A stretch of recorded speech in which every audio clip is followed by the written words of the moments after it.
Great innovation stories make change possible. Each week on the Innovation Storytellers podcast, I invite innovation leaders to share how they overcame the obstacles to introduce breakthrough ideas to the world through the power of story.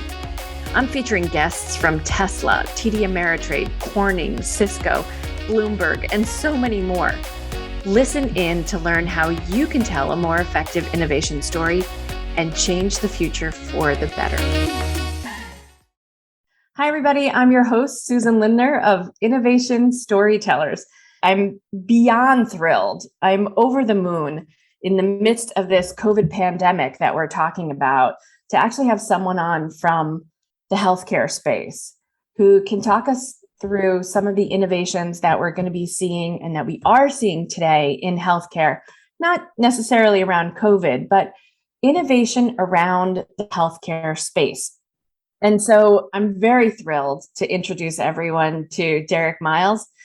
Derrick has an illustrious career on the corporate side before starting his own company, CourMed. He is the founder and chief executive officer of CourMed. And in addition to that, he was the founder of TMB Equity Partners, an executive team and former healthcare executives with more than 15 years experience in this space. I'm fascinated to learn about this jump from corporate life to entrepreneurial life, and now delving into the world of innovation where you're really changing how we think about healthcare, Derrick. So welcome to Innovation Storytellers. We cannot wait to hear all of your stories today. Susan, thank you so much for having me. I'm encouraged to be here, and I'm looking forward to sharing my experience with the audience so they can make less mistakes than I made. Right. Which is why we all listen to this podcast, by the way. It's like we all come in here with the kimono open, ready to talk about all the good, the tough, and some of the flops that we've encountered along the way in the hopes that the rest of the innovators listening won't step into the same you-know-what. So, right.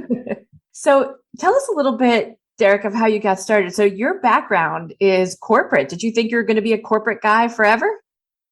I did think I was going to be a corporate guy forever. And then I just realized one day that once I had two boys and I started looking at their career paths, I understood that it didn't matter how high I got in the corporate ladder. Once I retired, some other corporate ladder climber was going to get that job and not my two boys. So I decided after about 15 years that I had to create something and that I can actually put them into a position. So I used to work for a company called Universal Health Services out of King of Prussia, Pennsylvania. And we would have these annual events for all the leaders. And the guy who was the CEO, his son would always get up and kind of be like the MC of the event. And he became the COO. And maybe today he's the CEO of Universal Health Services. So I saw something when I went to those conferences many, many years ago. This guy had created a company for his son to one day eventually run. So same thing what we're doing with TMB Equity Partners. So TMB Equity Partners is really an early stage venture capital firm and is made up of individuals who I went to graduate school with. And we're going to continue to bring out innovation in the space that we've seen opportunities. And CourMed is one of the portfolio companies in TMB Equity Partners. So again, I thought I was going to be a corporate executive for quite some time. And then I went to King of Prussia and saw this guy actually create this $1 billion company, and his son was getting ready to take over. And I realized it was something that I needed to do as well. So you were thinking legacy right from the get-go with this venture. I was once I saw it, right? I had never seen it before. And once I saw it, I like, hey, this is what I need for my two boys, Devin and Dawson. Devin is 20 and Dawson is 14. And I'm excited to share that Devin is actually the manager of operations on the weekends. So on Saturday, he's getting really good experience managing a book of business he would have never got if he was working for McDonald's or Amazon. He would never be in a position of leadership. So he's recruiting drivers. He has drivers that he's responsible for. He's paying bonuses, et cetera, et cetera. So he's getting a lot of good leadership skills. And one day, I don't think CourMed is going to make it to him to become, like the CEO of, because we're under NDA with companies like McKesson and Microsoft, and Cardinal and Amazon. So if I was a betting man, I would say CourMed will be powered by one of these bigger companies in the next 18 to 24 months. But we still have TNB equity partners, so we can continue to innovate. And then one day, both of the boards will be able to step into a position and become CEO. Wow. Wow. Now that's a lot of long-term planning that we don't often hear about, right? Our innovation cycles, sometimes we're planning for a 5-year innovation cycle, but we don't often include our kids in the planning process. So kudos to you, Dad. Yeah, I'm thinking way into the future. So I've been Great. fortunate to have some really good mentors. And part of that mentorship entails of thinking, 20, 30, 40 years into the future. So my favorite book has a saying that a good man leaves an inheritance for his children's children. So that means Devin and Dawson's offspring can make decisions on what they do with their life based on decisions that I made. So I'm looking way into the future and preparing for those children. So one day they'll look up on the wall and say, my granddaddy did this for us. Fascinating. So tell us a little bit about CourMed, how it got started. What was the impetus for starting it? Where did the idea come from? And maybe you could give us a 2-sentence intro to what CourMed is. Yes. So, and I'll say give you one sentence. So CourMed in a nutshell utilizes enterprise software to facilitate the concierge delivery of healthcare products and services. So when I say innovative delivery, we looked at crowdsourced delivery. So back in 2010, 2011, the Postmates, the Ubers, and the DoorDashes really got their start. But healthcare is at least 10 years behind what's cutting edge. So in around 2015, I got in contact with 5 of my close friends who were independently wealthy. And I said, hey, let's take a run at this crowdsourced delivery space, but let's not deliver food. Let's not deliver people, and let's not deliver grocery. Let's deliver healthcare items like labs and pharmaceuticals and CBD oil. And at the beginning, most people told us it wouldn't work, of course. We're in healthcare. So hospitals said it wouldn't work. Doctors said it wouldn't work. Nurses said it wouldn't work. We even tried to partner with other courier companies and they said it wouldn't work. They were like, hey, we're mom and pop couriers. This is the way we've been doing it for 50 years. And we think it's going to stay this way. And that was not the case. So I got really lucky. I was fortunate by being a former executive that I got access to a concierge physician and concierge health care, maybe concierge medicine services. And I realized that you don't have to go to a doctor and spend 15 minutes and get ushered out. If you go to a concierge medicine practice, you're in there for like an hour and they're really diving really deep into your family, your wife's family, trying to figure out what disease states may be present. And then I enjoyed it so much. I said, okay, if I get that type of treatment by going to a concierge medicine doctor, can I get the same type of treatment by going to a community pharmacy? I had never used a community pharmacy before. So I go into this community pharmacy right down the street from our home. And as soon as I walk in, I tell the pharmacist that I want to move our medications from like CVS or Walgreens to his pharmacy. And as we were doing that, he was asking me about my family and my kids. Then he asked me a question about what I did. I said, well, I got this idea that I want to start this company like Uber, Postmates for healthcare. And he says, interesting concept. If you make 2 changes, you can deliver prescriptions for me. I'm like, really? I said, would you show me? And he said, yeah. So he showed me the 2 changes that we needed to make. 2 weeks later, we were delivering prescriptions. And the word got out that this Uber, Lyft, Postmates platform for delivering healthcare products was, wowing the patients, giving the pharmacists an opportunity to see the delivery in real time, giving the patients an opportunity to know when their medications were coming. And then McKesson moved their headquarters from San Francisco to Dallas. That's where we are. So all these pharmacies started calling and figuring out how could they get this CourMed platform. And then McKesson heard about it and they invited us to their national conference back in 2019, Wow. which gave us access to 5,000 independent pharmacies. And here's where the magic happened, right? So one of the independent pharmacy operators used to be an executive at McKesson. So he's known as an innovator in the space. He's up on stage and he, at the end of his presentation, he says, I recently brought in this company called CourMed and it's revolutionized my business. And then we get bum rushed at this convention with all these pharmacists. And, hey, can you be in Boston? Can you be in San Antonio? And we're like, not yet. We're a startup. We don't have the monies. Right. But the best feedback that I received was from that former McKesson's executive's wife. She came up to me at the conference. She says, Derrick, I just want to thank you because of the business you created. My marriage is better. She says, John is so much more calmer as a person. He's a better husband and a better father because he's hired CourMed. So a couple things that we learned with CourMed, and again, I'm a former healthcare executive. So my responsibility as a healthcare executive is really to do two things: increase revenue and reduce expenses, right? So when we got into the delivery of healthcare products, we didn't have the resources to go out and just throw a bunch of rice on a wall and make mistakes. We had to make sure that it worked. So we figured out within 6 months how to make money on every delivery. Unlike some of the larger companies who are still trying to figure this out, we figured that out really early. So the second year, we took those monies and put it into marketing so that people could learn who we were. And through the marketing, we got on the radar of Microsoft, Google, Amazon started hearing about this platform called CourMed. And then Microsoft invited us to their Microsoft for Startups Accelerator. And another piece of magic happened there. So while we're working with Microsoft, they were like, hey, Derrick, can you deliver vaccines? I'm like, I don't know. I haven't tried it, but we can give it a try.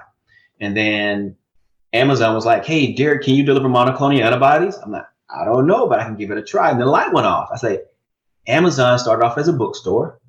Microsoft started off as a office productivity software, and Google started off as a search engine. All of them have morphed into these huge companies that have solutions for almost like everything. And that's what they said to us. It's like, Derrick, you start off as a delivery company, but guess what? You can morph the entire healthcare vertical. This is what you do to keep your company relevant, and you're not a one-trick pony. Because what happened was, of course, once the companies like Uber, who we talked to, and Lyft found out that they worked, they jumped into the business. Initially, they said, oh, we're not interested. We don't think this will work. But once we proved it worked, then everybody started jumping in. So if we were just a one-trick pony, we could have been out of business by the simple fact that they're coming into the space. But the fact that we had already learned from the Amazons and the Microsofts and the Googles how to expand our verticals, we become a company that is really hard to mimic. And now I think we're in a position that no one wants to spend the money to figure out all the stuff that we're doing. We just become this huge acquisition target. So we started out as a delivery company. Today, we are a healthcare solutions company. And instead of just getting paid by being part of the delivery itself, which is very small margin, being part of the delivery, we get paid by being part of the healthcare solution. So we figured out how to deliver monoclonal antibodies and vaccines, and those can go up to $1,000 per delivery, right? So instead of getting $3 or $4, we're getting $200 and $300. Much different model. That's why we're really excited about what we're doing today. So, I mean, it's just phenomenal, right? And so many innovators who have been on this show have talked about COVID as a time that is ripe for massive disruption internally and externally to their respective markets, and the possibilities that exist to really support different facets of their industry that they didn't even know needed help. And it sounds like that's what's going on with CourMed too. The intersection of time and opportunity has just been perfect. Yeah. So what I'll add to that is, we were probably one of the first companies to also have telepharmacy.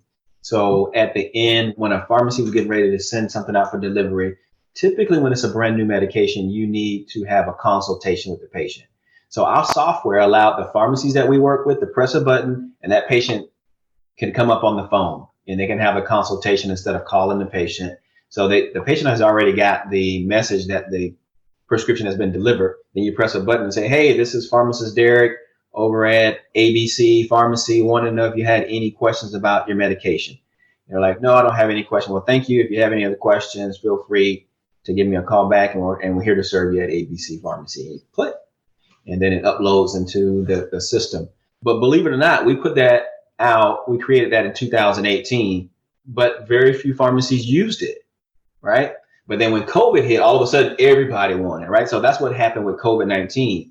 There was different technology that were already available. Telemedicine, telepharmacy didn't get a whole lot of adoption, but as soon as COVID hit, boom, people started adopting it, right? So even for us, when COVID hit, most people don't know that there's a direct correlation between patient visits to the doctor and prescriptions. Because when people stopped going to the doctor, guess what? He or she wasn't writing scripts.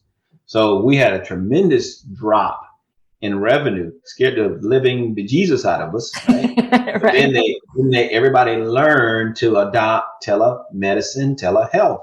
So then they started talking to their physicians through those portals, and then our revenue started going back up.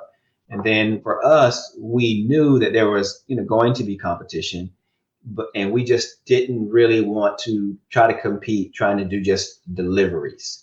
We were always looking for an opportunity to get a higher margin for our company. And then by working again with Amazon, Google, and Microsoft, we were able to find those verticals and to continue to expand what we're doing today. Yeah. Fascinating, that process, right? And how it all came about, and the really scary dip, right? And you kind of have to grit your teeth and help people find their way back to shore, so to speak. Yeah. So how does that work, Derrick, in terms of planning your product roadmap? Because what I heard you say was, we're always looking for bigger margins on where we can create innovation. And I also heard you say that my role as CEO is to drive revenue and reduce expenses. I'm thinking maybe that's the COO's job, and maybe the CEO's job is setting the vision and helping to set that product roadmap and setting the sights on what's the next horizon that we're going after. So without divulging too much to your competitors, how do you figure out what that next right opportunity is, especially when the sands of time are shifting very quickly in the midst of COVID? Yeah. So the first thing I want to comment on is, when you're a startup, you do everything. So when I was in CourMed, I was a CFO, CMO, CTO. We're finally getting to the point. We're finally getting to the point. We're just bringing in a chief marketing officer. She starts today, that I'm able to pass more things off, right? So you're 100% correct. That would be a COO's job, but it's been in my lap for the longest. That's the next position that we're going to hire. Yeah. Where I'm fortunate is that I worked as a healthcare executive for over 15 years. I know a lot of where the bones are buried. I know a lot of where the inefficiencies are, because I've been there, done that, got a t-shirt. So the delivery aspect, I was a medical technologist before I was a healthcare executive. So a medical technologist was a person who was actually taking the specimens, getting them prepared to give to the courier so they can go and evaluate even further. So in a hospital, you don't have enough technology to do all the testing. You have some reference labs. So we would send things out to the reference lab and then a courier that does that. And then when I became a hospital administrator, because I was a medical technologist, the laboratory reported to me. So I would get this bill on a monthly basis about delivery, but I could never really see what was going on. And I remember when I graduated, this physician was having a conversation in the ER with a nurse. And he posed a question to her: where are my labs? And she was like, I don't know where your labs are. And I'm like, man, somebody has to be able to solve that problem. So that's one of the things that CourMed does. So if a lab is in transition, we know exactly where your labs are. We know exactly when your labs arrived at the reference facility. And based off of history, we know how long it takes for that reference facility to run that test. And we can estimate to physicians today when you'll have your labs. But back when I was a hospital administrator, that wasn't the case. So as I look into the future of what we're doing and with the opportunities, I think, as I mentioned before, there are so many opportunities because healthcare is at least 10 years behind. We haven't even started scratching the surface in healthcare. And healthcare is hard. So you have to have people with expertise to do it. So when I say healthcare hard, just think of this. Google Health just mentioned maybe a month ago that they're getting out of the business, right? Maybe 3 months ago, Amazon, Berkshire Hathaway, and JP Morgan had said together that they're going to come and attack healthcare. But about 3-4 months ago, they decided that they're getting out of healthcare space. Healthcare is hard. And a reason that healthcare is hard is that innovators don't go into healthcare. Guess what kind of people go into healthcare? Business people don't go into healthcare. Caregivers go into healthcare. So when it comes to innovation, all they think about is providing care. And when it comes to the innovation part, you just don't have enough people on the innovation side to promote it. So when it came to me thinking about staying in healthcare, I was getting a thumbs down when I wanted to bring up something innovative. I decided that I would go outside of healthcare and bring it back in. So what worked for CourMed, we always knew that hospitals are the holy grail, because when you think of from a pharmacy standpoint, you go to any retail pharmacy, CVS, Walgreens, or any independent pharmacy, you're going to find 1 or 2 pharmacists at most, right? But you go to a hospital pharmacy, there's 40, 50, 100 pharmacists, a lot more volume. but a lot more bureaucracy, and it takes them time. So for us to get going with CourMed, it was the independent pharmacy, it was the CBD stores, it was the labs who gave us an opportunity. And once the word got out, now major hospitals, as I mentioned before, like Baptist Health, South Florida Children's Health, HCA are working with us, but we'll be 3 years old in November. Yeah, I don't want to divulge to my competitors because I've learned that that's what we do in America. Copying is king, right? You have Uber, then you have Lyft, right? You have Carvana, then you have Vroom. So there are certain companies that love being number two. I mentioned Universal Health Services. At Universal Health Services, our goal was to be number two in the market. We didn't have any desire to be number one. We just wanted to be number two. So what I will say is that we know where a lot of the bones are buried in healthcare, and within those verticals, we're going to attack with as much vigor as humanly possible. And I think what gives us an advantage is our relationship with Microsoft. So we have enterprise software, and the partnership with Microsoft gets us not only all across America, but all across the world. So our solution can be downloaded from the Microsoft store once we put it in there in the next, I would say, 60 to 90 days. It can be used in Greece. It can be used in Brazil. And when the conversation comes up, there's an article that's going to be written soon. It's like, Derrick Miles, is he the next tech billionaire? Semicolon. With Microsoft's help, he could be. It's the help that we're getting from Microsoft. We meet with them like every 2 weeks to make sure that we're still on point, that we're trending in the right direction so that everything is being put into place. And I'm really encouraged by that. Hey, it's Susan here. Like what you're hearing so far? Make sure you never miss an episode by clicking the subscribe button now. This podcast is made possible by listeners like you, so thank you for being here. Whether it's your first time or you're 10 episodes deep, if you want to learn more about me and the work that I do with innovation leaders, head over to susanlindner.com for more information. I'm always open to a conversation to learn how I might better support you. But for right now, let's get back to the show. That's amazing. Working with startups for the last 20 years, it's when you hear those kind of really big names circling around a startup, there's, people are smelling something interesting going on. Like that's a barbecue you want to get to for sure. we believe that concierge healthcare is next, right? I think we've already learned that people like getting their items at home.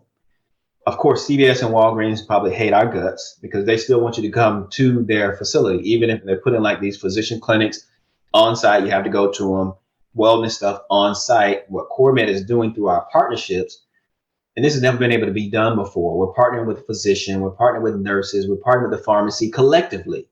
And now we're able to go in people's homes and corporate offices and luxury hotels, and people can get this concierge healthcare they've never been able to get before. Because think about it. The pharmacist has to mix the concoction for a monoclonal antibody. How is he going to provide it in someone's luxury hotel? He or she can't. The nurse, the ones who provides the monoclonal antibody infusion, has to get the medication mixed. He or she can't do that.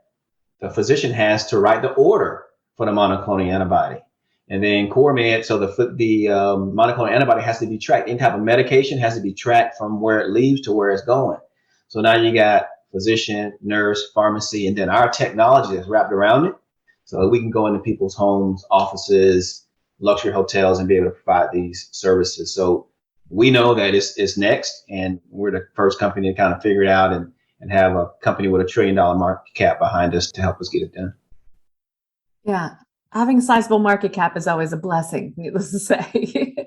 Yeah. So, hey, everyone, if you're just tuning in, it's Susan here. If you like what you're hearing so far, make sure you never miss an episode by clicking the subscribe button now.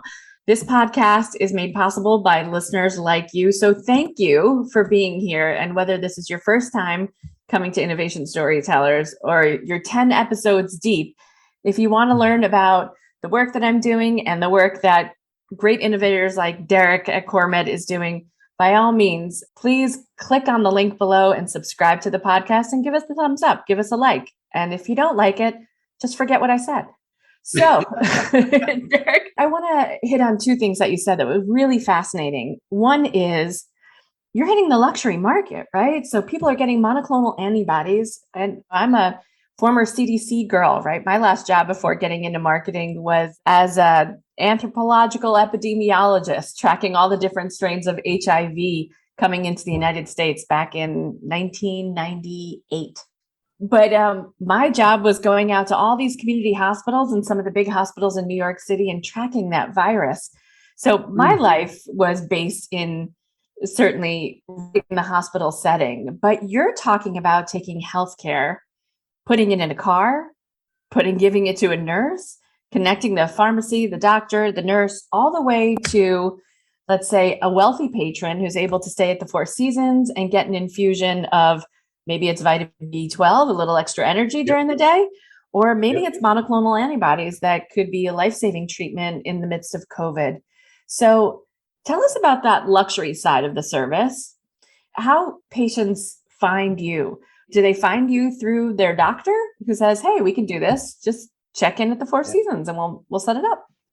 Well, it's amazing that you mentioned that because we just developed a relationship with the Greater Miami and the Beaches Hotel Association. So all luxury hotels in South Florida will actually have access to our platform, right? So they could need just like a vitamin B12 shot. Say, for instance, there's a lot of drinking that happens in Miami on the beaches. So we also have a product for hangovers. So emergency Botox too for beauty queens. Is that? we have a beauty IV as well. All that can be delivered in the comfort of your hotel while you're on property. So we're really excited about that partnership. But how do we get into the luxury market? Again, it was because I was a former healthcare executive and I had access to these services as an executive, but most people did not. That's right. Or even know about them. Even if they were executives, many of them didn't know that was available. So that's what we see our opportunity is helping people to understand that these services do exist and people can start taking advantage of them. So we have relationships with concierge medicine practices. We also have relationships with telemedicine practices. So let me tell you a short story. Again, for a monoclonal antibody, the physician has to write the script for the monoclonal antibody. But the way that we have physicians working today, they have no time to write a script for a monoclonal antibody. They see a patient every 15 minutes, right? And then they're out. So a patient who has COVID is already nervous. They're trying to get their physician to write a prescription for a monoclonal antibody, and he or she is not responding. So we have a relationship with telemedicine docs and say, hey, if your physician's not responding, $25, you have access to our telemedicine doc practice. They're available. Press the button. They listen to you, make sure that they hear the right words, fill out your script for monoclonal antibody, send it back to us. Guess what? You get your monoclonal antibody that day. So what's unique, what we're doing within CourMed, as I mentioned before, I was responsible for creating new revenue.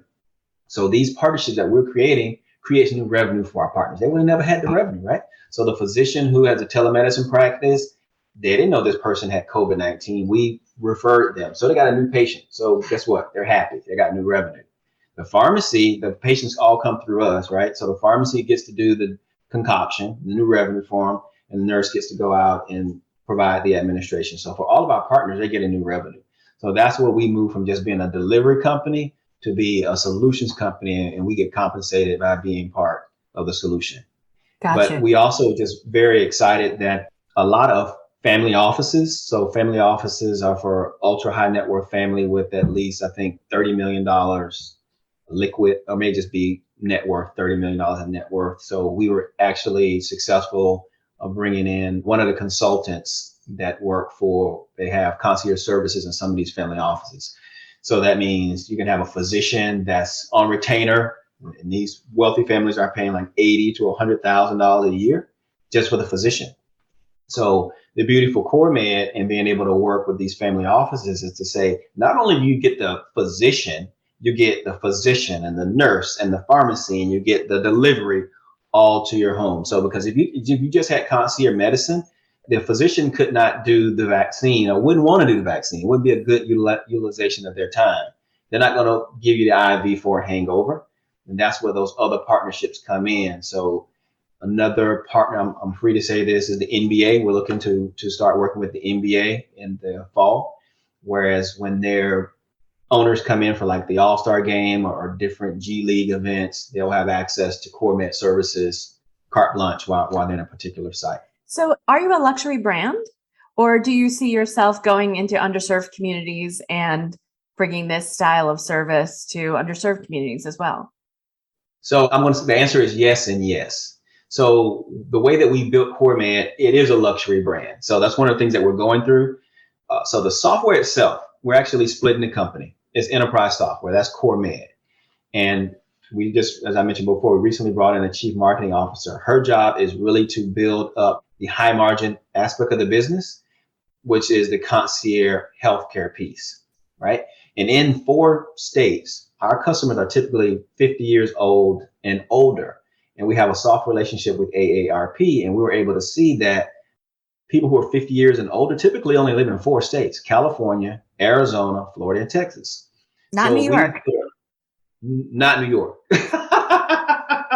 So we put a flag in the ground and say, okay, these are our patients. We're going to serve them in California, Arizona, Florida, and Texas, high-end market.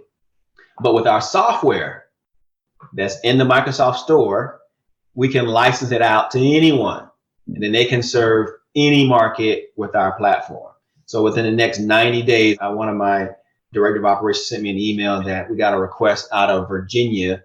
They want to have a franchise. They want to be able to do what we're doing in Virginia. So yes and yes. Yeah, we really push to the high-end market, but with our software, a license, you can serve anyone with our platform. Amazing. So that would empower lots of communities around the country, because Absolutely. There are definitely places around the United States that are pharmacy deserts. People just say, oh, well, go get your COVID-19 vaccine at Walgreens. And there isn't a Walgreens or a CVS in some very tough neighborhoods around America. And so if you have a community pharmacy, you're lucky. Well, see, that's the benefit of having a community pharmacy. CVS, Walgreens, Publix in Florida, where they got a lot of the vaccine, they're real estate companies. They strategically put their locations in affluent neighborhoods. Let's be honest. So, I mean, there was an expose on 60 Minutes, and it talked about in Florida how I can't think of the name of the town, these people had to catch a bus for like an hour to get to their closest, like Publix, because there was nowhere close to their home. Yeah, there are food deserts that accompany those pharmacy deserts for sure. But 95% of Americans live within 5 miles of a community pharmacy. Yeah. Now, if you're 65 and ill, walking 5 miles is really going to be a stretch. Yeah. And that's why that delivery service is so critical. So community pharmacies have been making deliveries for over 10 years. But as I mentioned before, most people don't even know about it. So if you had community pharmacies versus a CVS and Walgreens, you could have been getting stuff delivered for 10 years.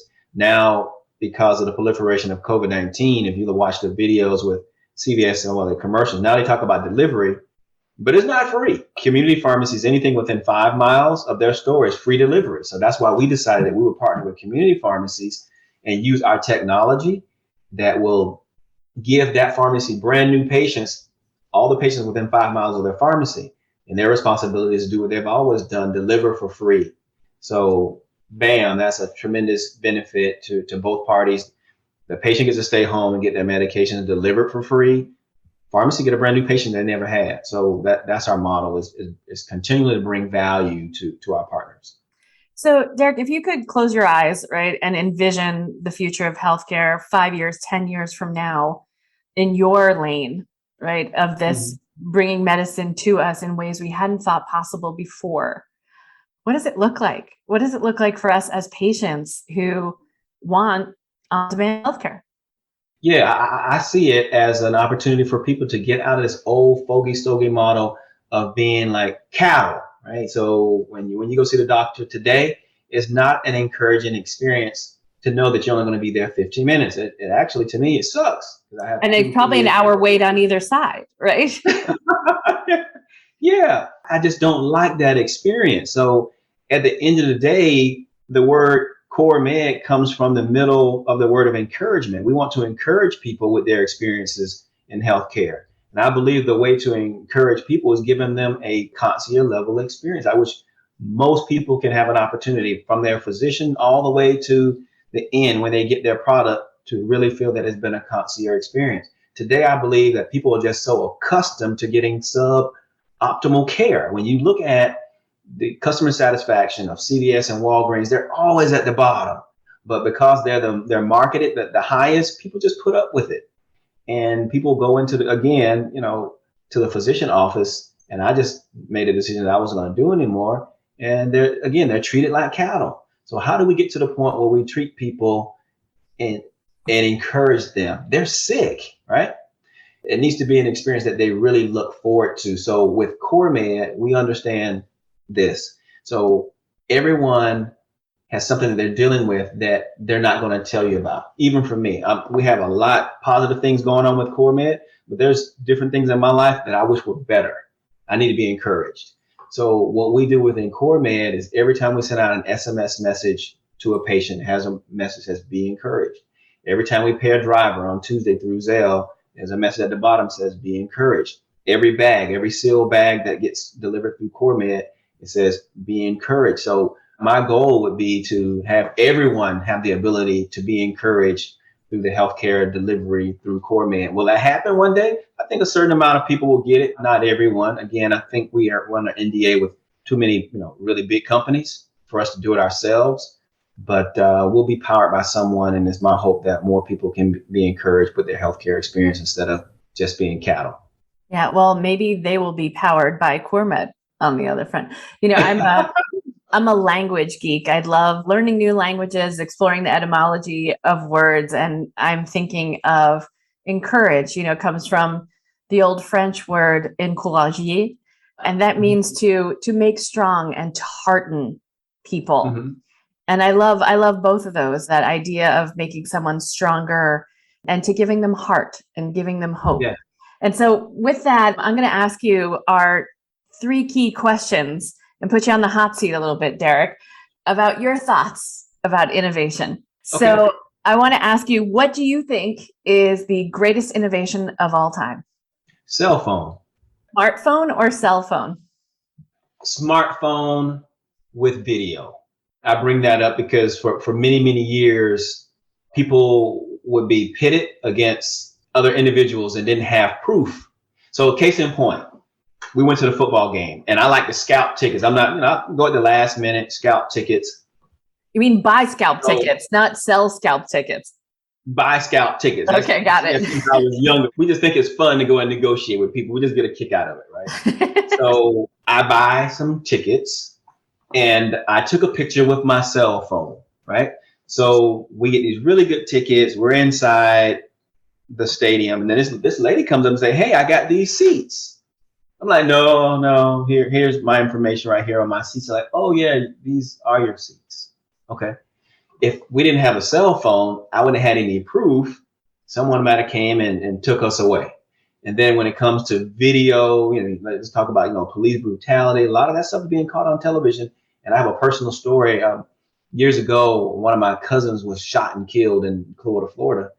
And if it wasn't for the video, the guy would have got off because he was just saying that, "Hey, the guy pushed me down." And from the video, you can see that he was berating his girlfriend. So he comes out of the store, pushed the guy down, and he gets shot in the chest and he dies. So I believe it's the cell phone with video has been the greatest innovation of all time. Wow. Okay. And what innovation team would you have liked to have been on? If you could have helped to design any product or service, what team would you have liked to have been a part of if you could have had a hand in a great innovation? Man, that is a good question. Let me think real quick. What do I like? Or people you admire who you'd like to work alongside of? I have to go with Jeff Bezos and Amazon. Now, how do you go from an online bookseller to where he is today? And I think he's kind of going back and forth with the guy that sold Louis Vuitton as the world's most wealthy. But he's always thought many, many years ahead. So one of the things that I really like about Bezos, and it's something that I utilize to build my team. So Bezos said one day, Amazon is going to fail. And you know why Amazon is going to fail? He said, we're going to get too many C players. So when you look at a lot of the interviews that I do, I always talk about recruiting A players. I'm willing to spend the money to bring in an A player chief marketing officer. Willing to spend the money to bring in an A player chief financial officer. Willing to spend the money to bring in an A player chief information officer. Because what I heard from Jeff, if you get too many C players on your team, your company will fail. And then when you look at the companies that generate like $1 billion, hedge funds, high-end private equity, They don't have that big of a team. They've learned you keep your team small with A players and you'll be around for a while. Once you get too many C players, you're going to go away. Drowned. Yeah. Blockbuster, Sears, Circuit City. They never thought that they would be innovated and be replaced. Jeff is always innovating, and that's what we do within CourMed. Said, I think I read an article I did. Said we're always looking for opportunities to innovate. We're never going to stop innovating. We're always going to be looking for different verticals that we can add to what we're currently doing, because that's what Amazon, Microsoft, and Google has done to become trillion-dollar market cap companies. Now, we don't want to be we like being a billion-dollar market cap company. $1 trillion is not in our aspirations. Yet. Let's hold that there, though, because I want to get my third and final hot seat question. And that is, what is the biggest innovation that's missing today that you could foresee happening in the next, 5, 10, 20 years? What are we desperate for that we don't have right now? I'll tell you what I'm desperate for right now, and I talk about it. I also have a chief impact officer, and we were talking about it last week. Zelle payments to businesses, because right now we get creamed with these merchant fees, right? Sure. I'm like, but we use Zelle to pay everybody. And we even pay our business partners through Zelle. We pay our nurses when they go out and do a monoclonal antibody. We don't wait a week. We pay them immediately after they perform the service. They get paid. They get a Zelle payment. So why haven't businesses accepted Zelle payments? And I understand, because the merchant accounts won't make any money anymore, because everybody can get paid every day through Zelle without any fees. So only the few banks right now have allowed you to use Zelle for business, and that's Bank of America. And I don't know who else is doing it, maybe JP Morgan Chase, but the day that we're able to move funds without fees, I wish I had the time to create it today. There you go. It will be multi-billion-dollar business. We've got to find a way to, and we were talking about last week, maybe it's a subscription. You just pay a one flat fee, and then you're able to make all these transactions without every time you're getting hit 2.9% plus 30 cents. Right. Well, I've just loved this conversation, Derrick, and everyone's going to be keeping their eye on CourMed and see how you can encourage us, hopefully, through the end of this pandemic, where we can return to a state of healthcare and a state of health that really serves us, as opposed to maybe the institutions that were set up to provide it, where it really becomes patient-centric. So thank you for joining me today, Derrick. It's just been an absolute pleasure. Pleasure was all mine, Susan. Thank you so much for the opportunity to share my heart. Oh, that's wonderful. So now you might be asking, Susan, why innovation storytelling? Well, the truth is that an innovation story told well not only breaks down communication barriers so you can drive change and new growth, but it also helps other people remember and champion your work. And it propels your best ideas forward faster to secure you the runway, resources, and recognition you so richly deserve. In other words, stories are memory-making devices that significantly reduce the time it takes for you and your innovation to be understood. But like many leaders, you probably never got the memo that storytelling skills would be central to your success. Well, I've got some good news for you. It's not too late, because I've got you covered. Whether you need an expert to come and speak to your innovation leaders, you need training in the art and method of innovation storytelling, or you just need the support and guidance of a consultant who can get you where you want to go in less time, visit www.susanlindner.com today to learn more and to set up a call to discuss your needs. I'm so looking forward to connecting with you and to helping you tell a great innovation story. If you liked what you heard so far, don't forget to subscribe so you never miss another episode. And leave us a comment. Tell us what you think of this episode. We'd love to hear from you.